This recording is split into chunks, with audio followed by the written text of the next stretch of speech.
અને હવે વાત કરીશું છોટાઉદેપુરમાં યોજાતા આદિવાસી સમાજના મેળા વિશે। આપણે કહી દઈએ કે છોટાઉદેપુર જિલ્લો આદિવાસી બાહુલ્ય ધરાવે છે। હોળી બાદ આદિવાસી સમાજના મેળા યોજાતા હોય છે, જેમાંથી સૌથી કઠિન અને અનોખી પરંપરા એટલે કે બળવો બનવાની અગ્નિ પરીક્ષા।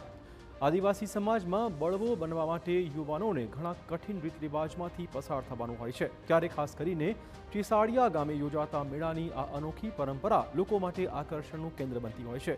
ચીસાડિયા ગામે યોજાતા મેળામાં બળવો બનવા ઈચ્છતા યુવાનોને પોતાની શ્રદ્ધા અને હિંમત સાબિત કરવાની હોય છે, જેમાં ઘણા મેળામાં હોળીના અંગારાઓ પર ચાલવાની પરંપરા પણ જોવા મળે છે। આ પરીક્ષા પાર કર્યા બાદ યુવાનોને પીઠના ભાગે લોખંડના હૂક ફસાવી દેવાય છે, પરંતુ યુવાનોને આ દરમિયાન લોહીનું એક ટીપું નથી નીકળતું। આ પરંપરાની લોકો નાચતા ગાજતા ઉજવણી કરતા જોવા મળ્યા હતા।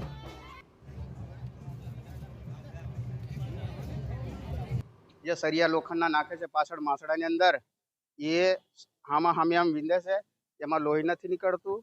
અને 5 સાટા જમણો ફેરવવાનો, 5 સાટા ડાબો ફેરવવાનો, પછી એ લોકોને ઉતરી જાય, પછી પાછું વરસ આવે તો એ 9 વર્ષ પૂરા કરીને એ પાસ થાય છે। તો આ વર્ષે કુલ 6 બળવાનું આયોજન થયું હતું, જેમાં લોકોની માનતા પૂર્ણ થતાં પરંપરાગત ચાલતી આવતી વિધિઓ પરિપૂર્ણ કરતા હોય છે અને બળવો બનવા ઈચ્છુક યુવકો બળવાની ખાસ પરીક્ષામાંથી પસાર થાય છે। જો આ પ્રક્રિયામાં બળવો બનવા માંગતા યુવકોને લોહી નીકળે તો તેઓને આ પરીક્ષામાં નાપાસ જાહેર કરાતા હોય છે અને પાસ થયેલા યુવાનોને લાકડાના આડા સ્તંભ પર બાંધી દઈ ગોળ ગોળ 5 વાર ફેરવવામાં આવતા હોય છે।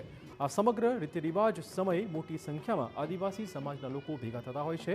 5 થી 7 વર્ષ સુધી આ વિધિ પૂર્ણ કર્યા બાદ જ સમાજ કોઈ વ્યક્તિને બળવો તરીકે સ્વીકારતા હોય છે। અમારા ગામની અંદર આ વર્ષે 6 બળવા છે, અને જે બળવા જે માનતા રાખેલી હોય છે, અને એ બળવાઓને કમરના ભાગે મણકાની આજુબાજુ જે લોખંડના સળિયા નાખવામાં આવે છે, એની અંદર એક પણ ટીપું લોહી નીકળતું નથી।